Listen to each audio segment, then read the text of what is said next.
It's Wednesday, March 4th, 2020, and this is KBIA's Views of the News. Our weekly roundtable on media behaviors comes to you from the Futures Lab studio at the Reynolds Journalism Institute.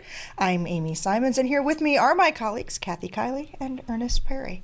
On our program this week, Chris Matthews retires from Msnbc live on the air amid several allegations of sexual harassment. We're counting balls and strikes as Sinclair struggles to get the new Marquee Network up on cable and streaming services, and it's starting to have an effect on the regional Fox Sports networks that it owns as well. And one of America's favorite television judges is about to take a recess. Judy Shineland says it's time to lower the gavel on Judge Judy and introduce Judy Justice.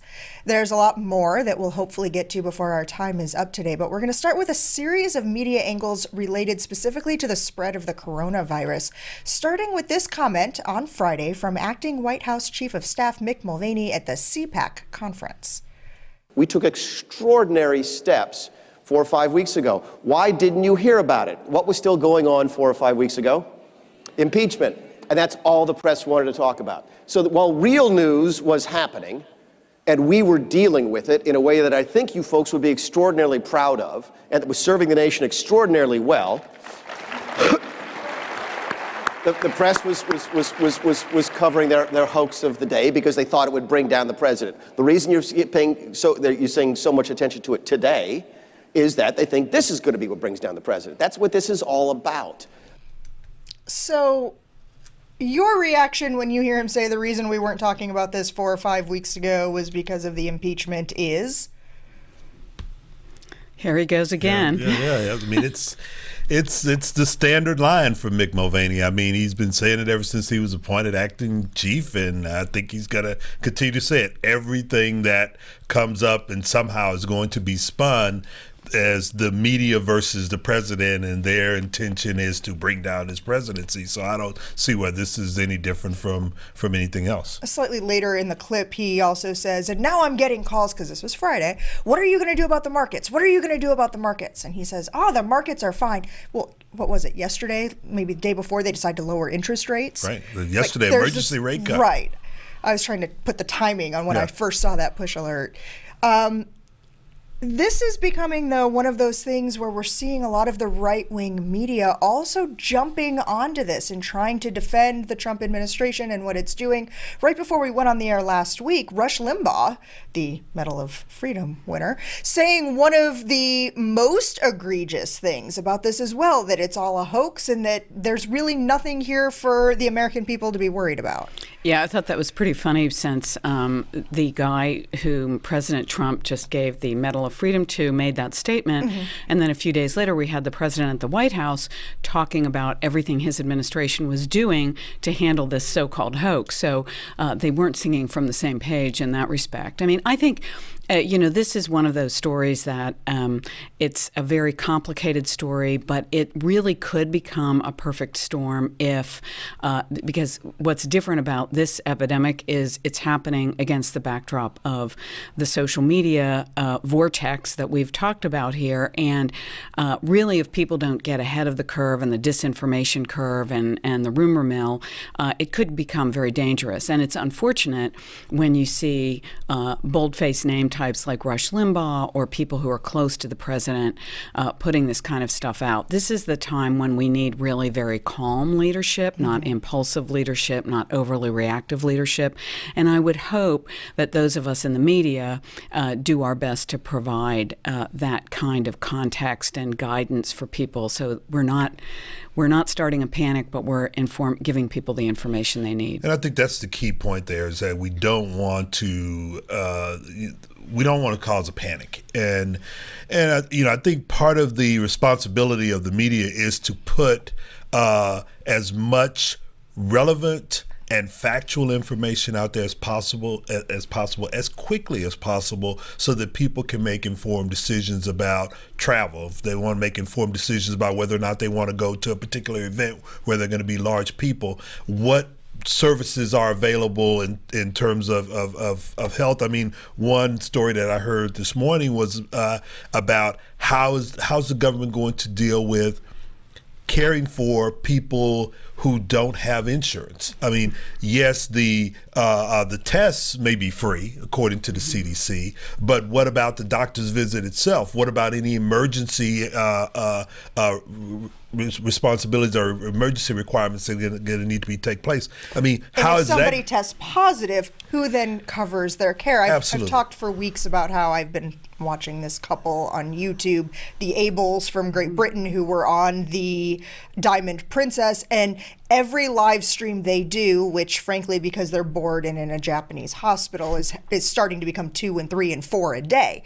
But every single live stream they do, they get that question: who's paying for your hospital stay? Who's responsible for the costs associated with your treatment in this case as well? Right, and that's really important, because people are going to be looking at that. I mean, now you've got this mass rush on of people trying to buy sanitizer. I mean, it's pretty much sold out on Amazon now. You can't even get it. You're going to have these sorts of things happening. And what is the type of information is the media putting out there? Where are they getting their information from? Is the CDC information the most reliable, or are you going to have to go to European sources or others in order to be able to get relevant information? And the fact that you have a White House that has consistently, in the time that it's been in office, been attacking the media in ways that create this sort of disinformation vortex that you talked about, Kathy, creates a problem when you have a situation like this. So let's shift gears just slightly, and I want to talk about a statement that was made by Perry Sook. He is the CEO of Nexstar, which is one of the largest television ownership companies in the country. And he made a comment last week saying that the coronavirus could be very good economically for his company and other similar ones like Netflix or Amazon or Hulu, because once people are in quarantine, they have nothing to do but watch TV. So he's awaiting this because it could mean good stuff. Well, it's the American way. Try to find a way to make a buck, and it kind of reminds me of the infamous comment by one of the CBS executives, I think it was, who said, or maybe it was CNN, Trump may be bad for America, but he's great for my TV station. I mean, people are always going to be looking for that silver lining. But I think, if it were to get that bad, who's going to deliver the products that are supposed to be or you're buying on the TV? Yeah, right. Who's going to go out to buy the car for your local dealership to be placing those ads? Right. But good for him for trying to get more investors interested in his company in whatever way possible. I mean, I think bring on the pandemic. I mean, you're right. I mean, he may have been saying that as some sort of a joke, but this is serious business here, and to look at it as, I mean, I also saw a comment that was made about how, what was going on in China when it was pretty much all isolated to China was going to be good for the American economy. Well, to think that a virus that could become a possible pandemic was going to be good for anybody, I mean, that's inhumane. Yes, absolutely. There's no humanity. Or that at some point it wasn't going to have an impact on you. Well, and so it's interesting because there's some articles too on our Links blog right there underneath the Perry Sook comments that the publishing industry is actually facing a lot of problems. The New York Times being among those that are saying that the advertising that's being placed is actually going down as some of these supply chain issues come up and some of these other concerns, or kind of that analogy too of the airline pulling all of their advertising during coverage of a plane crash, that companies aren't necessarily wanting to be seen as sponsoring or profiting off of this pandemic. I mean, you got that issue also. I mean, as when these companies are looking long term at what are going to be the economic implications of this, where can we begin to cut costs? And that is, I think, one of the areas. Like, okay, if we don't have the ability to be able to sell our products, then maybe we should cut back on some of the advertising that we have out there.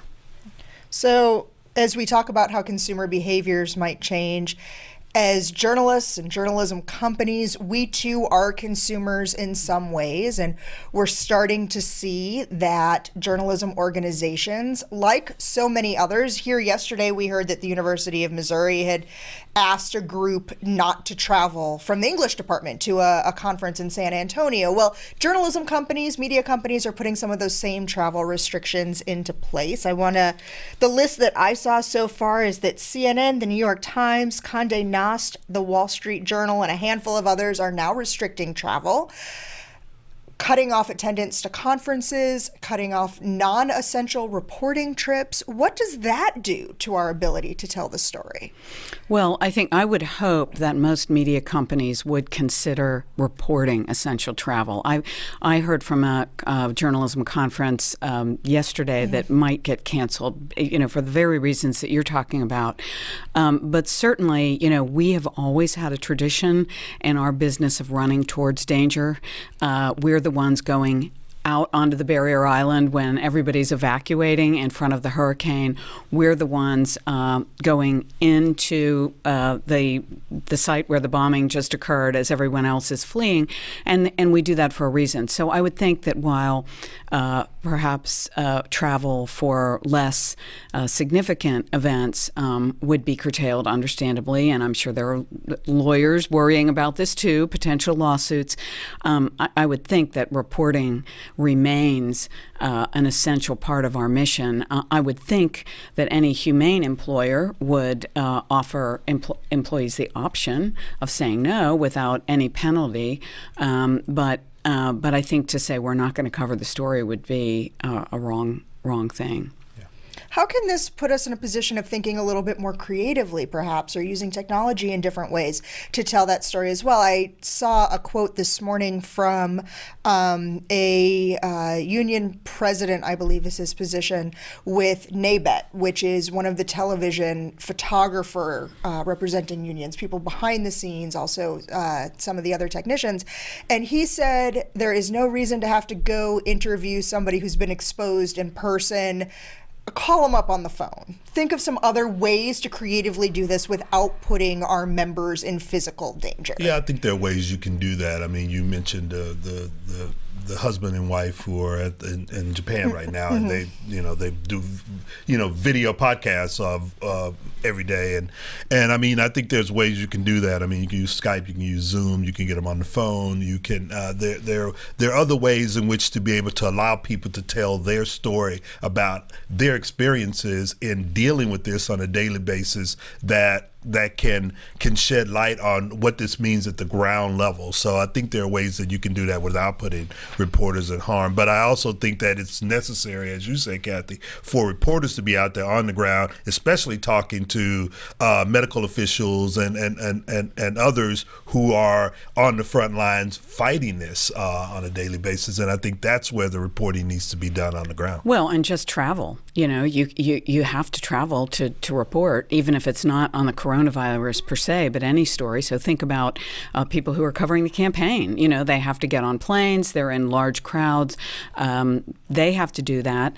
So there's all kinds of reporting jobs that could potentially put you at risk. But again, I think, we all have the option of saying no, but that's part of the mission, I think, is to get out there. So as journalists, when we're trying to report effectively, one of the tasks that we're having to see people taking on is the correction of that disinformation. If I see one more person post something on social media that says, don't use hand sanitizer because it only kills bacteria, right. And I have to say one more time, no, that's antibacterial soap that's not going to help you. Yeah.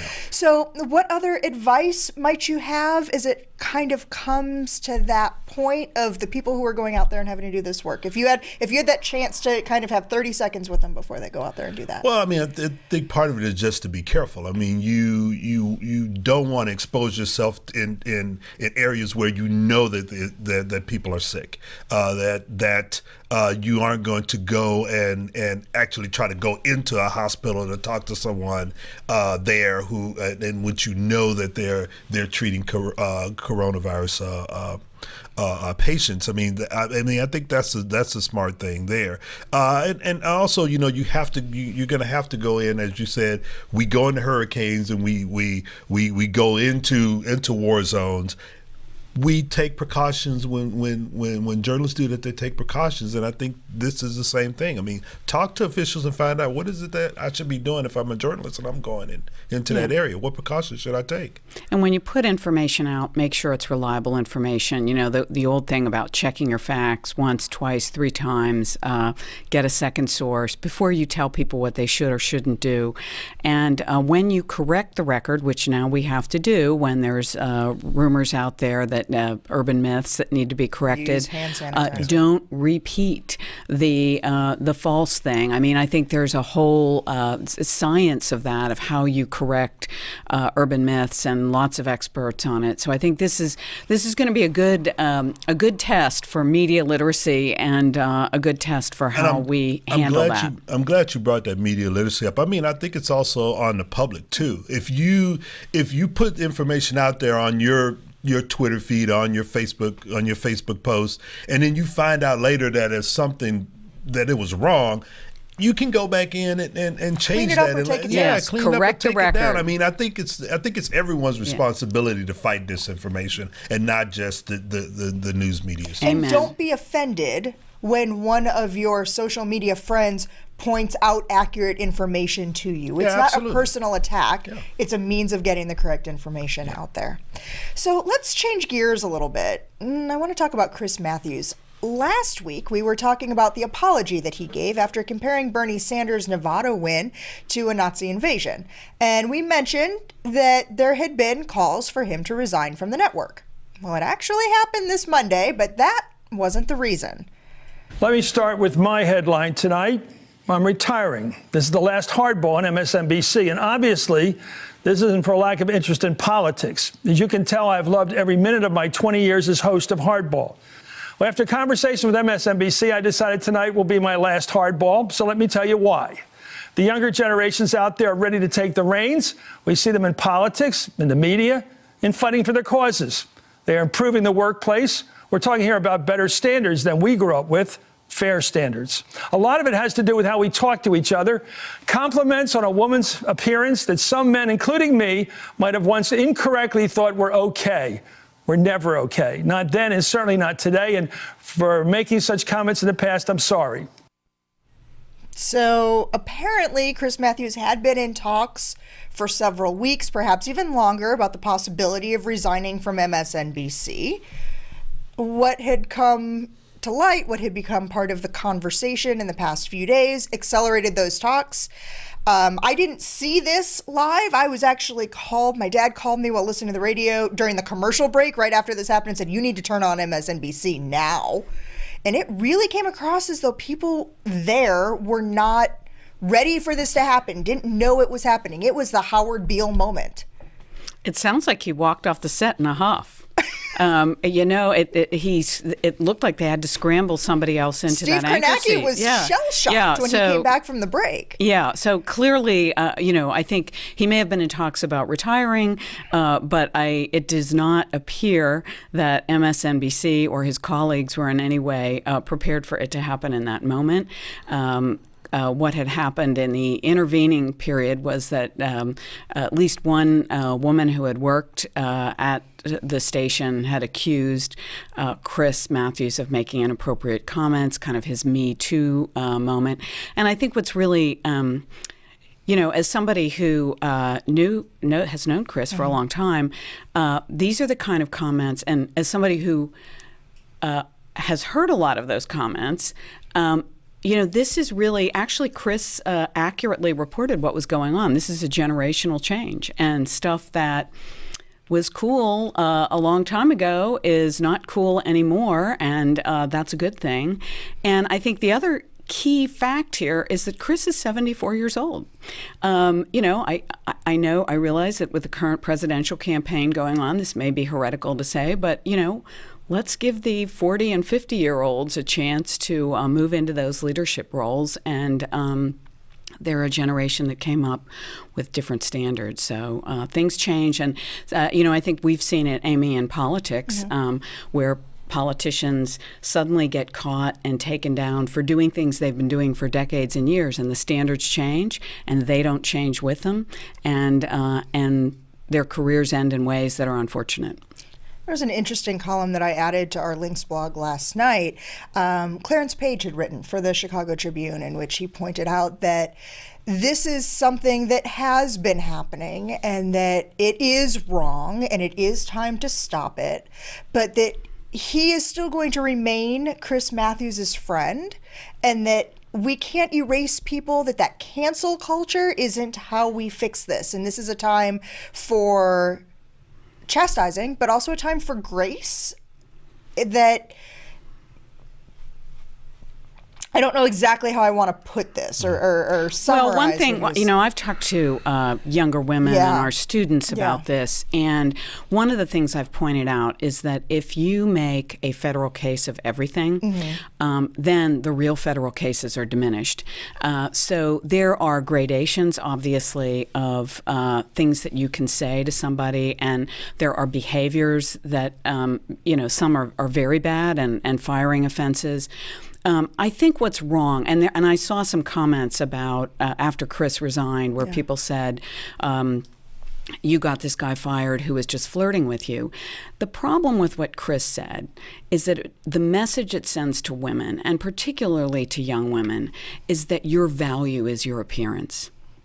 And your appearance is something you only have limited control over. And guess what? You have no control over it after you start to get old. So that's a terrible message to send women. And so I do understand why people are upset, and they should be upset. But I also think that if we let this get out of control, and we don't understand that there's a gradation of behavior, and that some behaviors deserve worse punishments than others, we're going to lose control of this, and really lose control of being able to say what's right and what's wrong. I think going too far, pushing the pendulum too far, is as bad as not doing anything at all.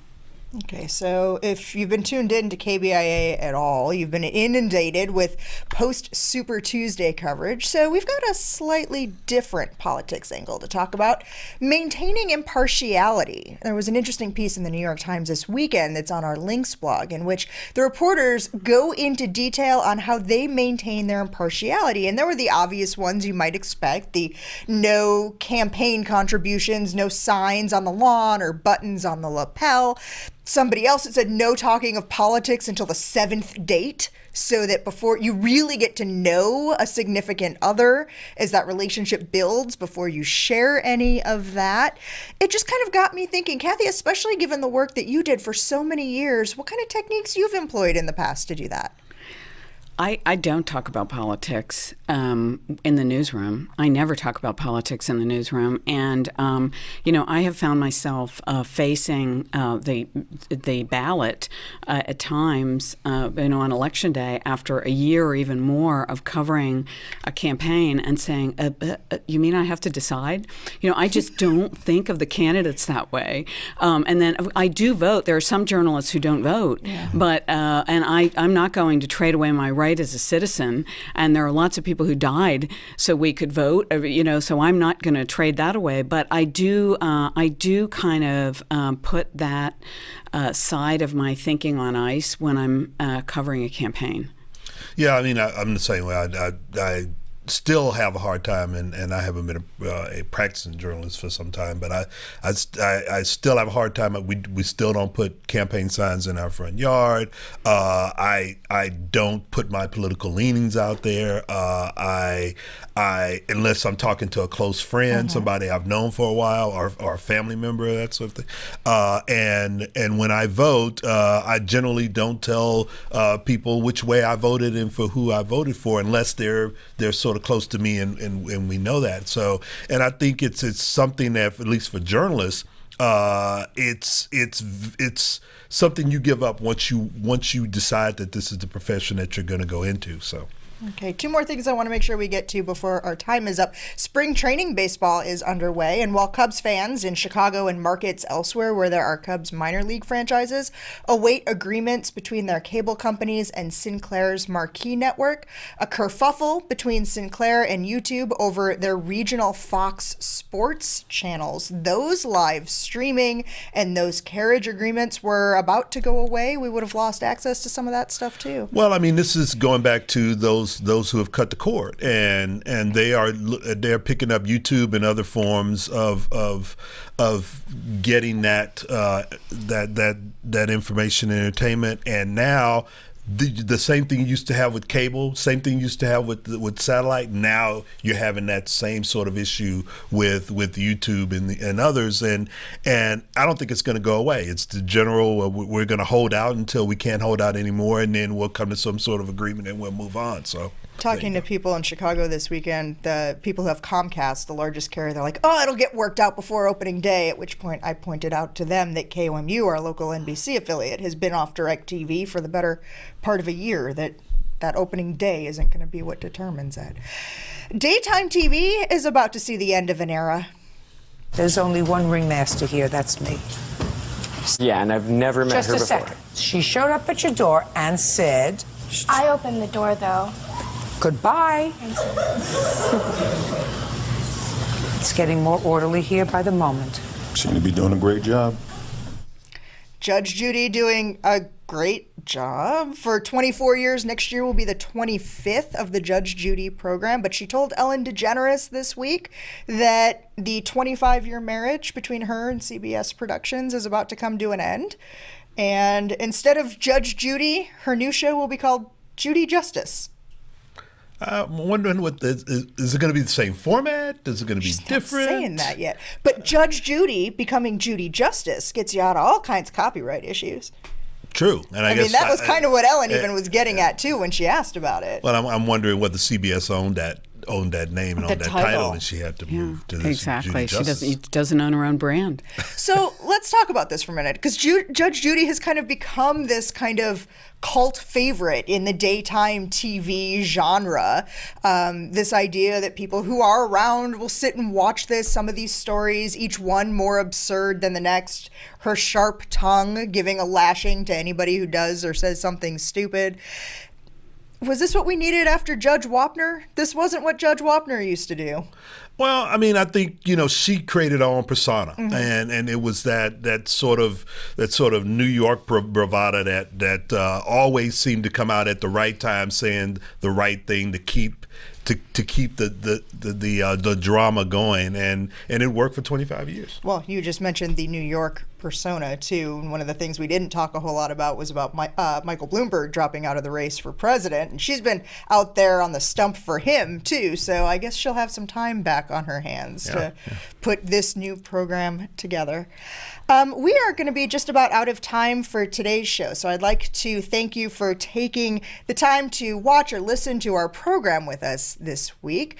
We have lots more that you can read about, the topics we talked about on our links blog. That's under both the programs and podcast tabs at kbia.org. We're also available wherever you get your favorite podcast downloads for on-demand listening, including on iTunes, Spotify, and Stitcher.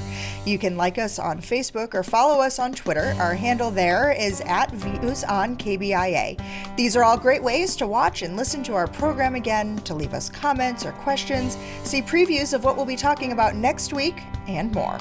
Our thanks to RJI's Travis McMillan for directing today's show, and to Aaron Hay for handling the audio.